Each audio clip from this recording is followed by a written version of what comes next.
Okay, next topic है हमारा, देख लीजिए, ड्यूअर्स हाइड्रोजन लिक्विफायर। तो ये हिंदी में है यहाँ पे, और यहाँ पे ये इंग्लिश में है। इसमें तो मैं एक्सप्लेन कर देती हूँ पहले हिंदी में, then I will show you in English also. Okay, तो सबसे पहले यहाँ पे हाइड्रोजन को इसमें लिक्विफाई करना होता है, और हाइड्रोजन और हीलियम का जो बिहेवियर होता है वो बाकी सारी गैसेस से थोड़ा सा ऑपोजिट होता है, हमें पता है। इसलिए हमें क्या करना होता है, यहाँ पे देखिए, हाइड्रोजन को लिक्विफाई करने में सबसे ज्यादा जो प्रॉब्लमेटिक चीज होती है वो होती है इसका इन्वर्जन टेम्परेचर, क्योंकि वो कितना होता है, -80 डिग्री टेम्परेचर, ठीक है। और इसको जो अगर कूलिंग करनी है, कूलिंग करने के लिए इसका बॉयल टेम्परेचर कितना होना चाहिए, पहले -177 डिग्री तक इसका पहले ठंडा इसको करना पड़ता है, उसके बाद में हम इसका जूल थॉम्सन एक्सपांशन करवाते हैं। ओके, तो सबसे पहले इसमें होता है कि आपको लिखना यहाँ से स्टार्ट करना है। जो हमारा प्योर हाइड्रोजन है उसको हम ठंडा कर लेते हैं, कोल्ड वाटर बाथ से ठंडा कर लेते हैं। तो कोल्ड वाटर बाथ जो है वो यहाँ पे, ये देख लीजिए, ये हाइड्रोजन है, यहाँ से ये इंसर्ट करती है, ये रही हाइड्रोजन।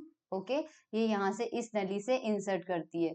इंसर्ट करने के बाद आप देख सकते हैं कि ये वाली जो स्पाइरल शेप की कॉइल्स है, ये यहाँ पे क्या लगा हुआ है अंदर, ये कॉइल के चारों तरफ क्या है, ठंडा पानी है, जिससे कि उसका टेम्परेचर क्या हो जाता है, ठंडा हो जाता है। ठीक है, कोल्ड वाटर बाथ से अपन ने ठंडा कर लिया, उसके बाद वो कॉइल आर में से जाती है और हमारा जो ये सिस्टम है उसमें एंटर करती है। तो कॉइल आर देख लेते हैं, कॉइल आर में से हमारे पास ये जाके और इस तरह से ये देखिए सिस्टम के अंदर इसने एंट्री ले ली, ये सिस्टम के अंदर इसने एंट्री ले ली, है ना। ये जो है ये है रीजनरेटिव कोइल्स। आर जो कोइल होती है ना, वो कौन सी है, रीजनरेटिव कोइल होती है, ये वाली। ये जो अपन स्पाइरल कोइल है इसको क्या बोलते हैं, रीजनरेटिव कोइल, इसमें से चली गई। उसके बाद में क्या होता है, ये कोइल जो है एक चैम्बर होता है जी में, जिसमें रखी हुई होती है। तो चैम्बर जो जी होता है वो ये रहा, कूलिंग बॉक्स जी। कूलिंग बॉक्स जी होता है ना, ये इसके अंदर ये स्पाइरल कॉइल रखी हुई है। सो कुल मिला के हाइड्रोजन जो एंटर करती है वो एक कूलिंग बॉक्स में एंटर करती है, जिसे हम कैपिटल जी नाम से बता रहे हैं, और उसी के अंदर रीजनरेटिव कॉइल जो होती है वो रखी हुई होती है। वहां से निकलने के बाद जो ठंडी होती है, क्योंकि चारों तरफ पानी है, तो ठंडी हो गई हाइड्रोजन, हाइड्रोजन ठंडी हो गई, ये हाइड्रोजन कहाँ से जाती है, ए बी सी से गुजरकर एन पर, एन नोजल होता है, वहां पर इसका जूल थॉम्सन एक्सपांशन होता है। तो ए बी सी देख लेते हैं कौन सी है। तो सबसे पहले यहाँ पे ये सी वाली कोयल है इस जगह रखी हुई है, ये बी वाली कोयल है इस जगह रखी हुई है, इसी तरह से ऊपर जो कोयल रखी हुई है ये वाली कोयल होती है, ये ए है, ठीक है, ये दी ए। ठीक है, तो यहाँ पे अगर मैं दूसरा कलर से बताना चाहूँ आपको, तो रेड कलर से बता देती हूँ आपको कि ये वाली कोयल जो है ये ए है, यहाँ पर ये बी है, यहाँ पर ये सी है। इन तीनों कॉइल से ये गुजरती है, और ये नीचे देखो यहाँ पे एन लगा हुआ है, ये नोजल है, नोजल से क्या हुआ, इसका एक्सपांशन हुआ, जूल एक्सपांशन हुआ। और वो अगर उसका कुछ पोर्शन लिक्विफाई हो गया है, यानी द्रवित हो गया है, तो वो नीचे ड्यूअर फ्लास्क में आ गया है। और अगर लिक्विफाई नहीं हुआ है तो वो वापस ऊपर चला जाएगा। तो वापस ऊपर जाने वाला रास्ता जो है इसके लिए खुला रहता है। तो उसका क्या होता है, यहाँ देख लीजिए।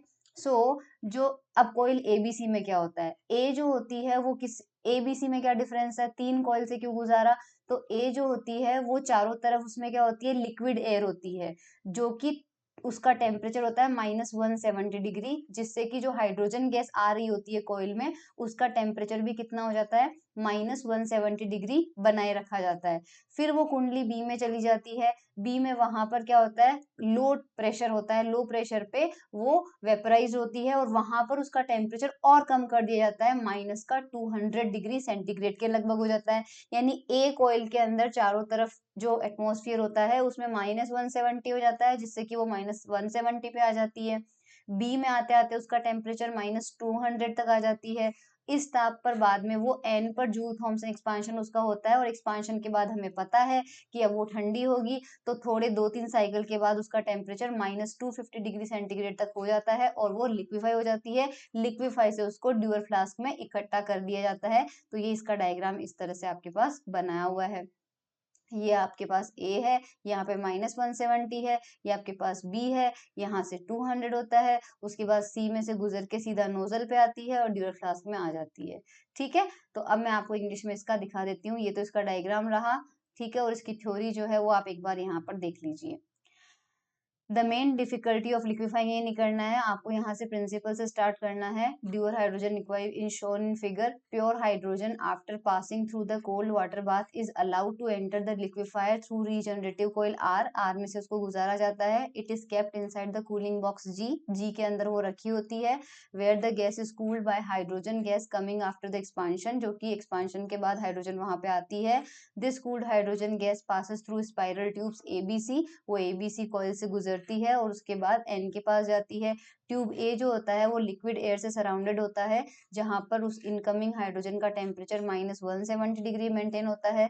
बी अनदर बॉक्स में होती है, जहां पर वेपराइजेशन ऑफ लिक्विड एयर होता है, जो कि उसका लो प्रेशर पे होता है और वहां पर उसका टेम्परेचर जो होता है वो -200 डिग्री सेंटीग्रेड होता है। इसके बाद गैस को अलाउ किया जाता है एक्सपांशन के लिए नोजल एन पे, जहां की ट्यूब सी होती है, वहां पर उस गैस का फर्दर टेम्परेचर डिक्रीज होता है। Continuous application of this process the temperature decreases up to -250 degree centigrade, at which the hydrogen gas starts liquefying, और जो लिक्विफाइड हाइड्रोजन है is then collected in the Dewar flask B. ठीक है, सो ये हमारा था ड्यूअर हाइड्रोजन लिक्विफायर।